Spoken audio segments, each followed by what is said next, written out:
Welcome to the Mutually Amazing Podcast. I'm your host, Mike Domish with the Center for Respect.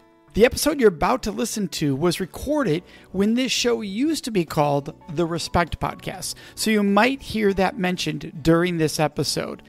Well, let's get to the show. This week's guest, many of you have seen him in action. He is inspirational comedian Judson Lapley is the world's first YouTube celebrity. That's right, numero one celebrity on YouTube. He's been speaking and performing for 20 years, resides in the Cleveland, Ohio area. Thank you, Judson Lapley, so much for joining us. My pleasure. Thank you so much for having me. It's good to be here. Absolutely. You and I first met, I believe, at what the time was called a Bacchus and Gamma conference. Whoa, I think. Wow. Yeah, like 13, 14 years ago. We were both there, which for listeners, that's a conference for, at the time, I think it's changed its names now, for campuses that address alcohol, drugs, sexual assault issues, and peer education, and how to do that. And that's where I first saw you do your thing. That's crazy. I guess I wouldn't have realized. I thought it was, I thought we would have met at one of the NACAs. I didn't realize that we had met at one of the Bacchuses. Yeah, first I think it was Bacchus. We could have again at NACA, that's for sure. But yeah. Now for our listeners, I hyped it all up there, but they might not understand what I'm referring to. So let's start off with that first. You are literally YouTube's first celebrity, the very first viral video. So Judson, for those who don't know you by name, they would know you by the millennial. So I'll let you explain further. What took you to fame? It was a video of a dance routine that at the time, and actually still to this day, is kind of the finale of my main keynote. And so I talk a lot about change and evolving. And so I created this thing called the evolution of dance, which is the last 60 years of dance, popular dance moves all in one.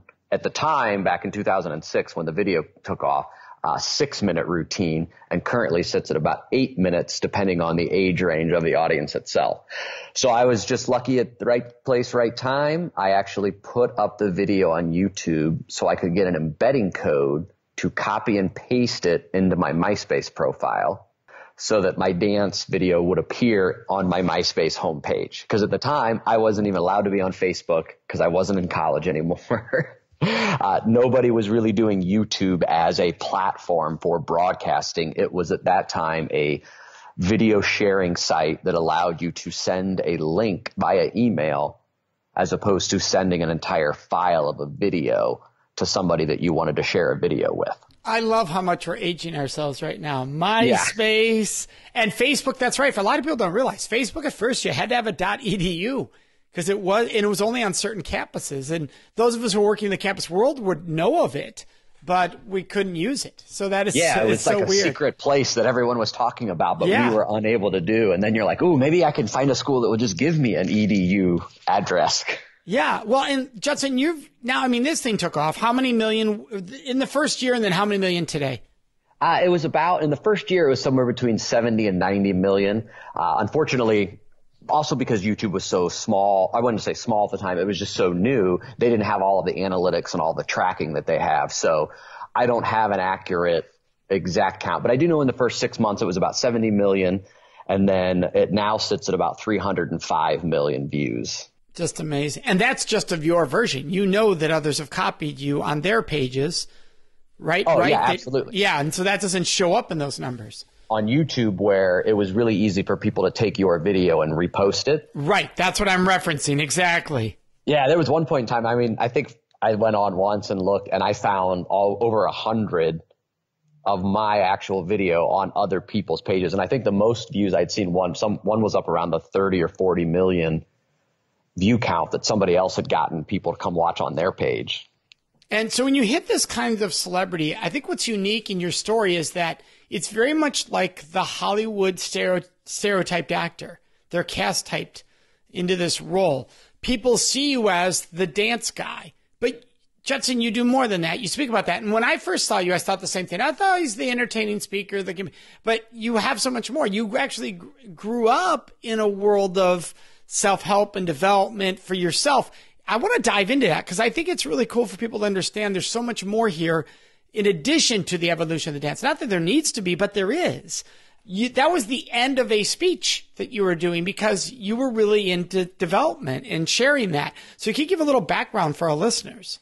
Yeah, absolutely. And it's kind of like you said, it's that you get pigeonholed. So on one hand, there's a part of you that grows a little frustrated with it, but in that same breath, you realize also how grateful and thankful you are that you had something like that that does propel and get you a lot more exposure than you possibly could. Oh my gosh. Yeah. I mean, how many of us would love to say, I mean, outside of you, exactly. I have a video with 300 million views, and what would people pay to get that? Yeah. Right. I mean, and that's why it'll never be a complaint factor. Right. But there are times where, and I think sometimes it also from a self-respect standpoint, I sometimes might rely on that too much as well. And I think I've spoken about this before in other venues. The running joke is there's going to be a day when my doing the dance is going to go from funny to sad. And I just need to make sure that I'm aware of that and I'm not like holding on where the applause are for, oh, that was amazing too. Oh, good try. Good try. Yeah. And you and I talked about that in Toronto back in September. We were there for the weekend. We briefly discussed that you said, hey, I've got to evolve as this happens. But, and that's what I don't think people realize. You were never just that. It's just what became known for that. So I'd love to back up because I've heard you share the story in the past of how you listened to tapes of self-development when you were like in high school. Can you share with us how that happened?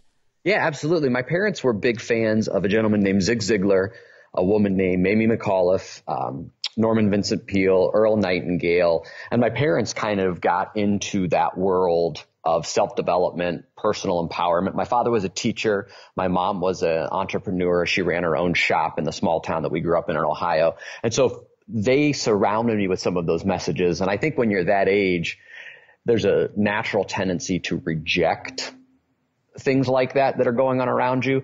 But I remember my parents would be listening to it in the car, or I would see one of their books and I would just pick it up and I started reading some of the books. And whether it was because of a conscious choice that I made, whether it was just because it happened to be at that time, a lot of that information started soaking in.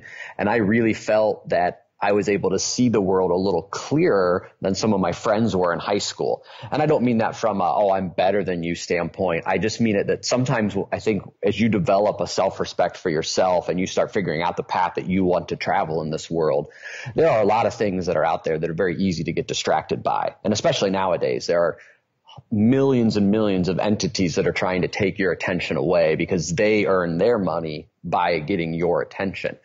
And so when you have that respect for yourself and when you really figure out what it is you want to do, you start to see the world a little clearer in things that are not going to help get you to the next spot.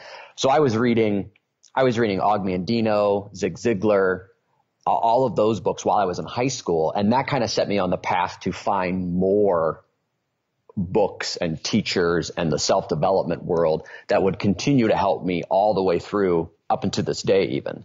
And for listeners, please know you can get all those books still today. I mean, those are classics you're naming there. I love Og Mandino. I mean, all three of them are powerful, but so you then go to college and you start speaking. Yeah, I was a good speaker in high school. As far as I did not get nervous in front of a group. I'm the prototypical clinical definition of a third child.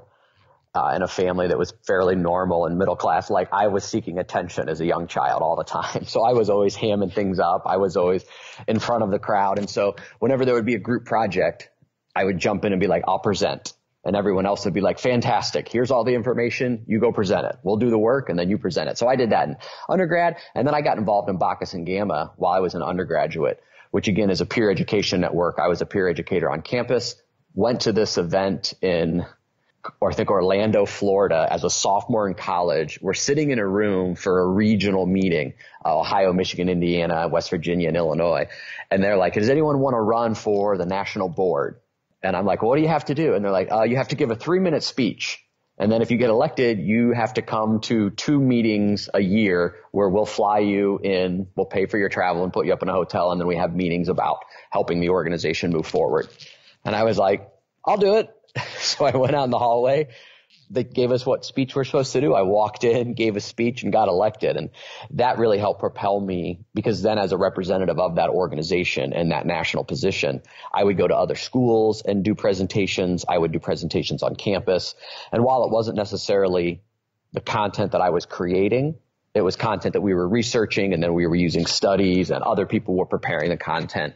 It really helped give me more experience in front of a crowd. Yeah, and it's incredible. And today, I mean, you perform and speak all over the world for some of the largest organizations, corporations in the world. What's the message you're sharing today?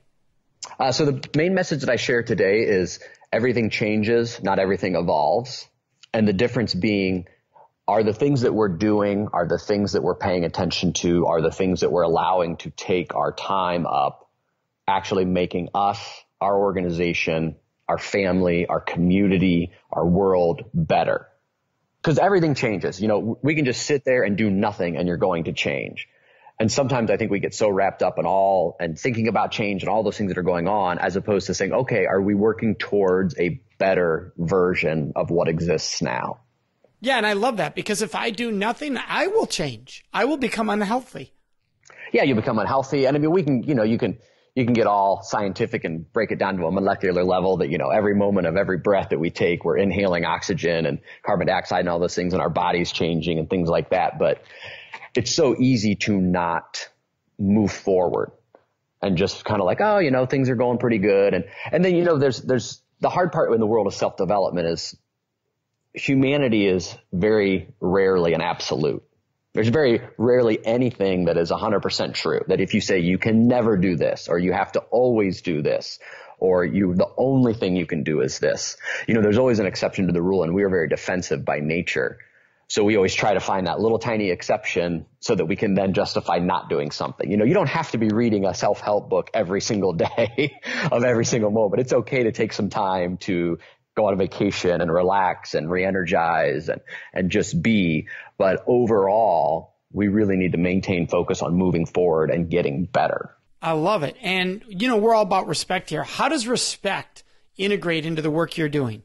Well, I think a big part of it starts with respecting yourself. You know, one of the experiences that I had with the video that it can relate to what a lot of people experience online is when the video was going crazy and it was going up by the thousands every second. I would sit around sometimes because it was such a unique experience and just hit the refresh button on the web page and watch it jump by 40 or 50,000 views. And the comments were flooding in, and 99% of the comments are great. But if you know anything about psychology, there's this thing called negative bias, which is we tend to focus on the negative. And there were a lot of comments that were negative, that were people making fun of me or what I was wearing, or I had highlights at the time, which I kind of make fun of anyways. And so you go with the idea of what are you focusing on? And one of the things that I talk about in my shows, and I think overall in life, is that struggle is not a bad thing in life. Now, if you're struggling and you cannot think of anywhere out, and you're really struggling with all of the world around you, then I think there's definitely times where we need to seek help and we need to reach out to people. But sometimes when you're just struggling because something isn't super easy, there's a little bit of work that you got to do into it. That's really a positive thing, because that means you're challenging yourself and you're actually growing. We struggle most in the chaos we evolve most in the chaos of things. You know, we evolve when we struggle. We don't evolve when things are repetitive and we just do the same thing over and over again. And so when you have respect for yourself, you can let go of some of those things that we don't have control over. You can let go of some of the negative things that people might say around you, because we can never control what other people say. And then you maintain that focus on yourself and saying, okay, these are the things that I need to do in order to move myself forward. I love that. Is it just a let go, like, hey, I'm going to let go. That's their thought. That's not mine. I don't have a right to dictate their thoughts. What's the process for you to let that release happen? That's a part of it. I mean, I think the other thing is finding people who respect you for who you are, and to maintain some of those relationships, so that if ever is a time that you really are feeling completely surrounded by negativity and completely surrounded by disrespect, that you can go to those people and find some support from them. And it's kind of going back to that whole thing of, what do we have influence over in our life? We have influence over the decisions that we make and the choices that we make. Yes, we can say that our psyche is influenced by the things around us and the things that happened to us when we were younger. And there is definitely a space for some cognitive work and some help from a professional to help work through some of those things. But when you've got some of those things taken care of and you're trying to let go of some negativity, you're trying to do it, the best thing you can do is say, okay, what now? What choices can I make now to continue going after the things that I want at this point in time in my life? And it sounds really, really simple, and it sounds kind of fluff in a way, but neuroscience has proven that the ability to just ask that question aloud starts to change a little bit of your brain chemistry by lighting up your prefrontal cortex and drawing away some of the emotional energy, the electrical energy that's going to a different part of your brain that kind of stays in that emotional realm of, why me? Why me? Why is this happening to me? Why are they saying this about me? Why? And it's unfortunate because we now live in a world where anyone can say anything to anybody and have it broadcast to a lot of people. It used to be if you thought something bad about somebody, you might tell your closest friends and that would be all that know. And maybe it got around through the grapevine. But now somebody can go post something and broadcast it the entire world, whether it's true or not. And I think that makes things much more difficult for us to be able to navigate through the waters of this world and not let those things affect us. What are some ways in your work you've experienced that, where you've seen disrespect? When people have opinions, I think they're less careful to take a pause before saying those things because we've become so accustomed to broadcasting our thoughts via social media almost instantaneously. While there's no definitive reason one way or the other, things like reality TV, love it, hate it, call it a guilty pleasure, whatever you want. But if you watch the progression of those styles of shows, they're full-on drama shows now. They're not even reality anymore. They call them scripted series within the actual context of the world that they live in. They're not called reality shows. They're called scripted series where they put people in positions that they know are going to be difficult and they're going to get angry and they're going to scream and they're going to yell. And that behavior becomes somewhat common. And that people just think, oh, that's the normal way people react to each other. Right. I think that's fine for me to do that. And so I see it a lot because whether it's working with a corporate event, people will say, oh, well, this person just said this out of the blue, or they just, they didn't like my idea. And instead of coming up with an alternative idea, they just tell me that I'm stupid or that idea is stupid.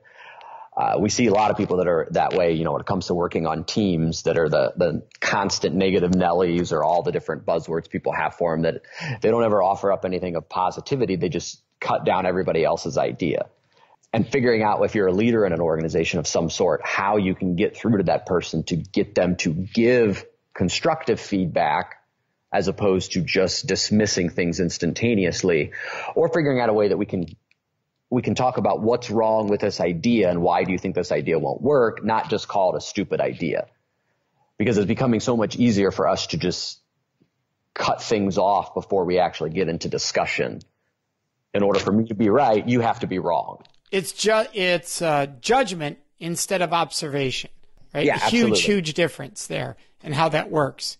Assumptions instead of assessments. Yeah, very, very, very true. And so with that, you have an example of a respect story involving Tiger Woods in makeup. So you have my curiosity. What is this? So I had a very unique event happen to me. And I remember at the time just thinking it was really funny. And the more I thought about it, the more I realized we all have wants in life. There are things that we want. You and I both want more exposure. Like, we're not famous. We're not an A-list celebrity. So I was on the Ellen DeGeneres show, and this would have been back probably in, I think, 2009 timeframe, before Tiger Woods had any of his issues and had come out or any of that. And he was on the same day that I was on. So they filmed his segments first before they filmed mine, even though when you watch the broadcast, I went first at the opening and then I was a closer. But they filmed his so he could be there for the shortest amount of time possible. They were going to cart him off to another show to film another show, and he was doing that. So he's out there on screen talking with Ellen, sitting in the chairs, and his face is two-tone because he had just coming off the tour, and the lower half of his face was tanner than the upper half of his face. And it was quite visible on the screen, way more so than in life. And the executive producers are yelling down to the makeup artist, go give Tiger powder. You have to go powder his face. You have to go out there and make it look more uniform. And so during the break, she goes out there and she kind of approaches him like, hello, excuse me, Mr. Woods. And she holds out the powder and he just puts up his hand and he's like, no, thank you. I don't want any. And so she kind of just slunks back to the back of the production stage. And then the producer comes down and he's like, why didn't you give Tiger any powder? Why did you not give him any powder? And she's like, he didn't want any. I went to and he said he didn't want any. And they both kind of looked at each other and they were like, oh, well, all right. And I just remember thinking to myself, like, they could have turned to me before my segment and been like, hey, listen, we're going to put clown makeup on you for this segment because we think that would be funnier. Are you okay with that? And I would have been like, absolutely. Like, do it up. Let's go. Because at that moment, I really wanted to be on the Ellen show. And sometimes I think we get caught up in life. We want things from other people, or we believe that being around other people or being loved by a certain other person is going to give us something. And so we're willing to compromise some of our own self-respect in order to get that. Oh, I think it's a great story because we do think, right? What do I have to do? Whatever I have to do, where he's sitting there going, no, thanks. Well, it could help you. That's all right. I'm good with who I am. Now, that doesn't mean Tiger Woods didn't have self-esteem or respect issues, but it was just in that moment, no big deal, where we're sitting there going, I'll take the makeup. Like if makeup's going to make me look better, I'll take the makeup. How we can fall into that. I would have been afraid that they would not let me go on the show. Right. I want to go on the show so much because I believe it'll help my career and I get to say I was on Ellen and all those things. Tiger was actually on the show. He was on the show to promote a new video game, which means he probably didn't even want to be there. He is in a way, or at the time, probably bigger than Ellen. So Ellen was really happy to have him on the show. And, you ask people a lot of times, I know you see this in your work, why do people stay in bad relationships? If someone's treating them poorly, why do they continue to do it? And I think sometimes it's because in their mind, they don't have the level of self-respect because they want to be in a relationship so bad that they're willing to change and compromise on some of their own principles because they believe that being in a relationship is going to fulfill them or make them complete or some of those types of things. And I'm not saying that's everybody. I just mean sometimes we're willing to compromise on our own self-respect because we think we're going to get something more out of a situation. Oh, that can be part of it. I mean, a big part of those situations are so much trauma and harm has been done to the person that they think this is the best it gets, that this is all I have as an opportunity.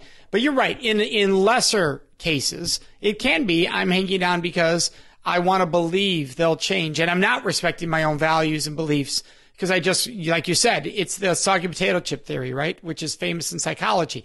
I'd rather have a soggy potato chip than no potato chip. But no potato chip's actually better. So it's hard for people to understand that concept. You talk in audience, you should talk about relationships sometimes. That can come up. Do you think that love and respect, what role do they play with each other? I think all of human emotions are intertwined with each other. I think it's possible to have love without respect, but I'm not sure if it's possible to have respect without love. So can you think of an example of where you could have love without respect? I knew you were going to ask me that. And I'm not sure I guess maybe you can have respect without love. But when it comes to an actual loving relationship that is mutually beneficial for both people, I started my career working with a gentleman talking about relationships. And I remember one of the things always is that a healthy relationship elevates both people or everyone involved in that relationship. And sometimes unhealthy relationships are one or more parties trying to lift up another party the whole time. Right. So, and They're purely a support role.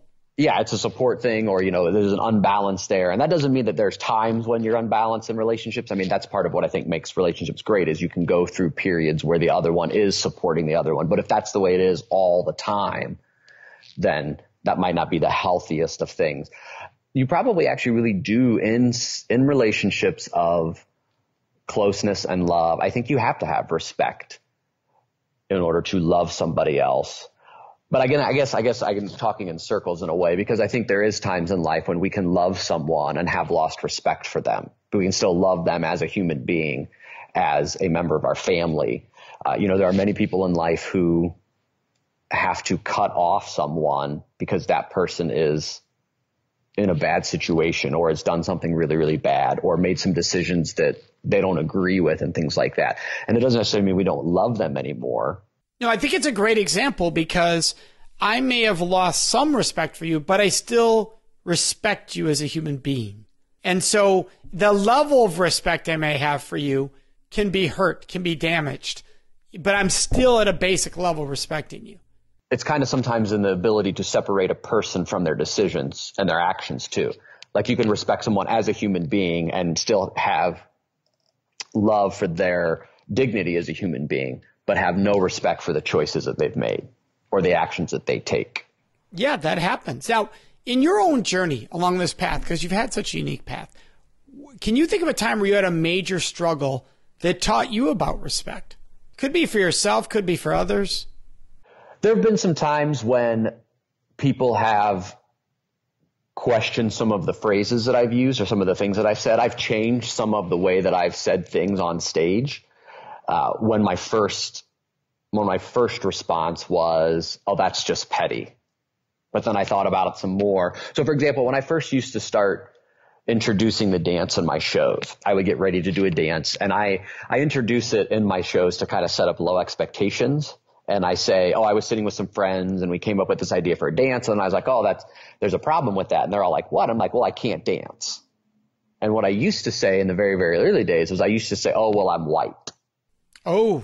And that got a laugh. Right. And this is back in 2000. I mean, this is 2000, 2001, before and somebody approached me once and it was a person that I knew and respected and they were talking about that. And I initially was like, well, it's blah, blah, blah. And then the more I thought about it, the more I realized, even though I don't think that's a big deal at that point in time in my life, because I don't think I had been experienced enough and exposed enough to the rest of the world to understand that whether you call them non-stereotype comments, when we think they're not being stereotyped, can still reinforce non-negative stereotype comments can still reinforce negative stereotypes. Absolutely. And I think that was something that I really didn't grasp at that age. I was probably 24, 25. I got defensive because somebody came up and told me what I should or shouldn't do. And I remember that very, very specifically. And I talked to a couple other people and finally I talked to someone and they were like, well, I understand because it is funny because you'll hear other people say that a lot. White people can't dance or white men can't dance. And that's a fairly common, funny thing in Hollywood and stand-up things and things like that. But then what it also does is it helps create that same divide because there's a separation there that, oh, if you are this, then you must be this. And the more we can get rid of those types of phrases and those types of comparisons, I think we'll continue to move forward in evolving our own culture so that we don't ever get caught up and just say, oh, because you are blank, then you must be blank, or you have to do this type of thing. So that was definitely a moment where I really had to take a step back and question, why was I saying that? Why was I getting defensive about it? And then realizing it didn't really even make a difference in the context of the show anyways. Now I literally can just say, well, I can't dance. And that it does the exact same thing. And that's the beauty in where we started this all today, which is the difference in change and evolution. That change that you made reflected actually an evolution of you, right? And I know I went through the same things. There were times where you get feedback and you come off stage and you're like, how could they possibly take it that way? What? You're like, what are you thinking? But our frame of reference is only ours. And so our privilege and all shows up in that moment and we're not aware of it. And we have to step back and go, oh my gosh, that's what I did. And that wasn't my intention, but that doesn't excuse it. It wasn't my intention. I need to evolve that for the sake of the whole reason I'm in this room is for the audience. It's not about me. It's about the audience. So I need to evolve for the audience. And I think you gave a beautiful example of us looking in the mirror and going, I got to evolve. Yeah, absolutely. And I think you're right. I think the big difference that we have hopefully grown into is the ability to recognize that and to work on changing that versus I think there's a lot of people in this world who would then refuse to actually do any self-reflection and then do anything to evolve. They'll just say, well, they'll get over it. Yeah, that's their problem, not mine. Well, you're the one leading the conversation. It should be your problem if that's the case. So now, Judson, you have a few books that you absolutely love. Illusion of the Reluctant Messiah by Richard Bach, Way of the Peaceful Warrior, Dan Millman, The Spirituality of Imperfection, Ernest Kurtz and Catherine Ketchum. What about these books do you love? Two of them are very kind of, I don't want to say popular, but they're probably more well-known than the third one. Illusions of the Reluctant Messiah is a book that I read at the right time and same thing with Way of the Peaceful Warrior. I read them when I was like 19 years old. I was still in the self-discovery phase of who am I? What do I believe? What do I want to do? What do I want to add to the world? And they're filled with lots of reflective comments. So, for example, I don't know have you read those before? Have you heard of those before? I've read Way of the Peaceful Warrior. I have not read Illusion of the Reluctant Messiah. I know of it. I have not read it. So, Illusions is great because it's a really, really short book too. And I like story books as far as parable form. That's why I liked Augmentino so much. Yeah, that's why I love Augmentino. Same reason. Yeah. That book was really good because within that book, one of the people there receives a handbook for a Messiah is what it's called. And whenever he opens it up, a phrase appears. There's nothing in the book, but when he opens it, a phrase appears. And so there's all these little phrases throughout the book. And I can still remember to this day that one of the ones that sticks out the most in my mind is you're never given a dream without also being given the ability to make it come true. However, you might have to work for it. And that's one of the main focuses of that. Like, I think that helped me at that moment in my life because we have so many things that we want, but a lot of times we're not willing to do the work that might be required to have that.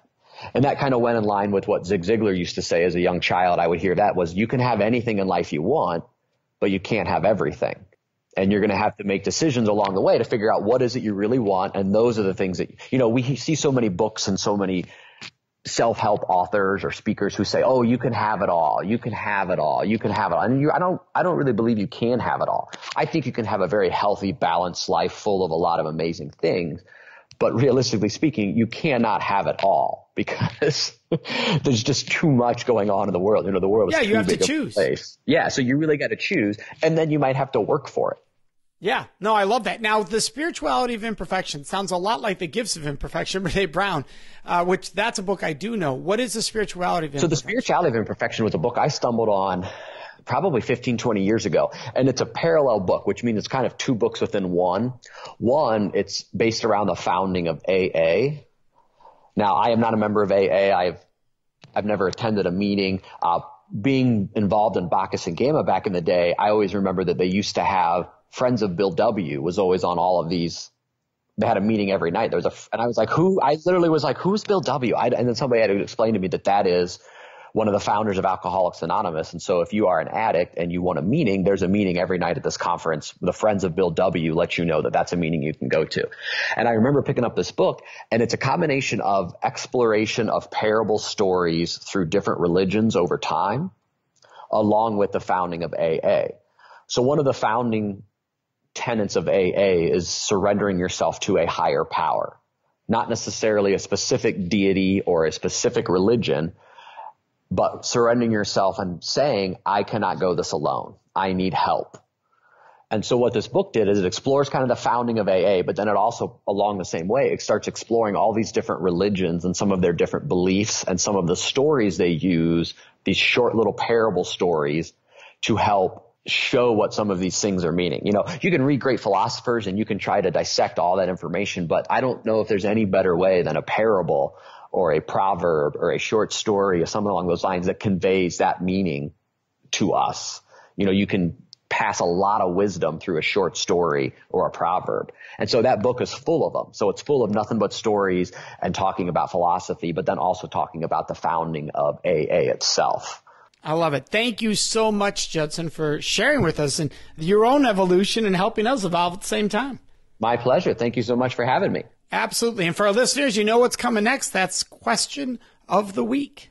This week's question is, Mike, when you're working with large organizations, whether it be associations or corporations, what's a common mistake you see them make when it comes to respect? And one of the most common ones I see, it's both from leadership and management, is when you ask them, give me some great examples of how you respect people in the workplace, they always tend to tell me about all the different forms of recognitions and acknowledgments they have for people in the workplace. Which, if you're with somebody in that workplace, you might receive an acknowledgement or recognition maybe once a day, maybe once a week, maybe once a month or less. And so we get caught up in thinking, oh, respect is about acknowledgement versus understanding respect is something I should feel 24/7, not that one moment of the day where you acknowledge good work I did. And so respect is much more about how you feel valued in the workplace, how you feel seen in the workplace when you're not being given acknowledgments. In fact, I would argue that in a workplace that is truly built on respect needs way less special acknowledgments and awards because everybody feels valued in what they do every day and every moment because you created such a wonderful foundation of respect in the first place. We'd love to hear your questions, your thoughts, and your ideas. And the best place to leave those with us is on our Facebook page at facebook.com/Mutually Amazing Podcast. Of course, you can always contact us on our website at mutuallyamazingpodcast.com. Remember to subscribe to this show so you automatically get it every week. And if you could, take one moment to leave a review. That really helps other people find the show, which we are greatly appreciative of. So thank you so much for joining us. May you make today and every day a life full of mutually amazing relationships.